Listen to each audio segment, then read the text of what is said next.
राम राम साथियों।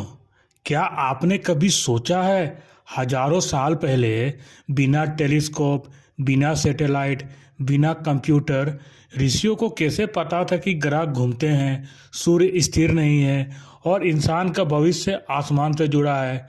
आज हम जानेंगे एक ऐसा रहस्य जो साइंस और स्पिरिचुअलिटी दोनों को हिला देगा। एक प्राचीन ज्योतिष असल में स्पेस टेक्नोलॉजी थी। ज्योतिष क्या सच में सिर्फ भविष्य बताना है? आज हम एस्ट्रोलॉजी को सिर्फ इतना समझते हैं, कुंडली, राशि, शादी, नौकरी, पैसा। लेकिन प्राचीन भारत में ज्योतिष का अर्थ था ज्योति प्लस ईश इक्वल टू प्रकाश का विज्ञान। यानी ऐसा विज्ञान जो ब्रह्मांड की रोशनी से धरती पर होने वाली हर घटना को समझे। वेदों में ज्योतिष को कहा गया है वेदंगा, यानी वेदों की आंख। बिना ज्योतिष के यज्ञ का समय तय नहीं होता था, राजाओं का युद्ध नहीं होता था और यहाँ तक कि मंदिरों का निर्माण भी नहीं। अब सबसे बड़ा सवाल, ऋषि बिना टेक्नोलॉजी कैसे जानते थे स्पेस की बातें? हजारों साल पहले ऋषियों के पास ना नासा था, ना इसरो, ना टेलीस्कोप, ना कैमरा। फिर भी उन्हें कैसे पता था कि पृथ्वी गोल है, सूर्य स्थिर नहीं है, ग्रहों की कक्षाएं हैं, समय एक इल्यूजन है? और जवाब है ध्यान। ऋषि बाहरी स्पेस नहीं देखते थे, वे इनर स्पेस में जाते थे। आज नासा बाहर झांकता है, ऋषि अंदर झांकते थे और जो अंदर दिखता है वही बाहर का सच होता है। क्या आप जानते हो 5000 साल पहले लिखी गई किताब सूर्य सिद्धांत, इसमें बताया गया है पृथ्वी सूर्य के चारों ओर घूमती है, ग्रहों की स्पीड, ग्रहण कैसे लगता है, समय की गणना सेकेंड्स तक। मॉडर्न साइंटिस्ट मानते हैं इसमें दिए गए कई कैलकुलेशंस आज की एस्ट्रोनॉमी से मैच करते हैं। तो सवाल, बिना सैटेलाइट डाटा ये सब कैसे? क्योंकि ऋषि देखते नहीं थे, वे अनुभव करते थे। आज लोग कुंडली को भाग्य समझते हैं, लेकिन असल में कुंडली है आपके जन्म समय का कॉस्मिक स्क्रीनशॉट। जिस पल आप पैदा हुए, कौन सा ग्रह कहाँ था, कौन सी एनर्जी एक्टिव थी, किस दिशा से कौन सा रेडिएशन आ रहा था, वही आपकी सोच, पर्सनैलिटी, डर, अट्रैक्शन, डेस्टिनी पैटर्न तय करता है। मॉडर्न साइंस इसे कहती है cosmic radiation plus genetic activation. ऋषि इसे कहते थे ग्रह दोष। नाम अलग, सिद्धांत वही।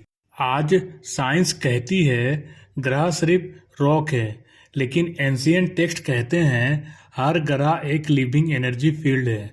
उदाहरण के लिए, चांद से मन, मंगल से रक्त, शुक्र से आकर्षण और शनि से समय।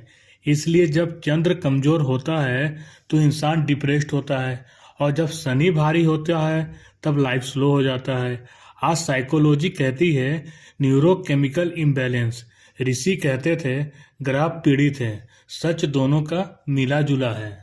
आज हम जीपीएस से रास्ता ढूंढते हैं, ऋषि नक्षत्र से समय ढूंढते थे।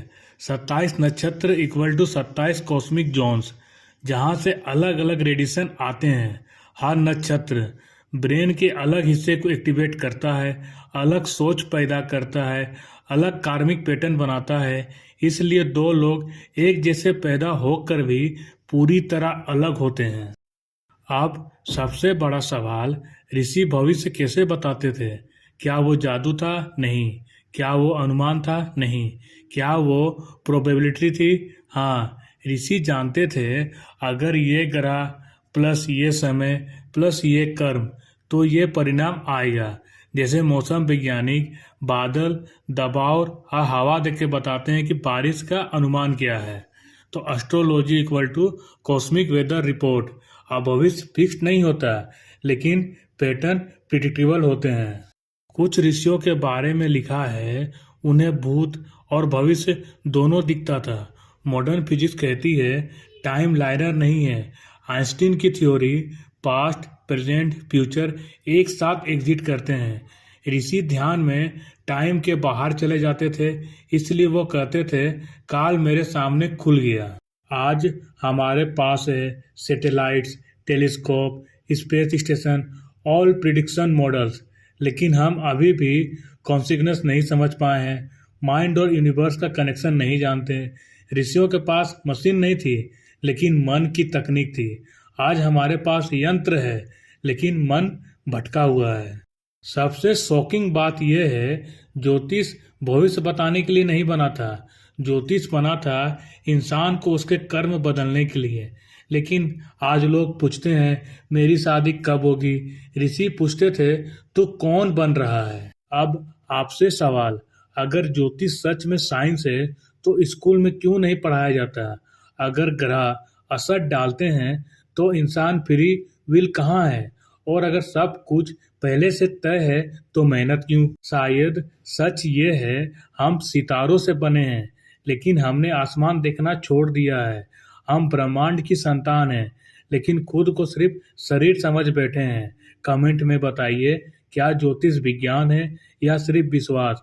वीडियो पसंद आया हो तो लाइक कीजिए, शेयर कीजिए उस दोस्त को जो एस्ट्रोलॉजी को फेक मानता है, और सब्सक्राइब कीजिए द अननोन पाथ, क्योंकि अगला वीडियो होगा क्या इंसान सच में कॉस्मिक एक्सपेरिमेंट है, और वो सुनकर आप अपनी रियलिटी पर सवाल करने लगेंगे।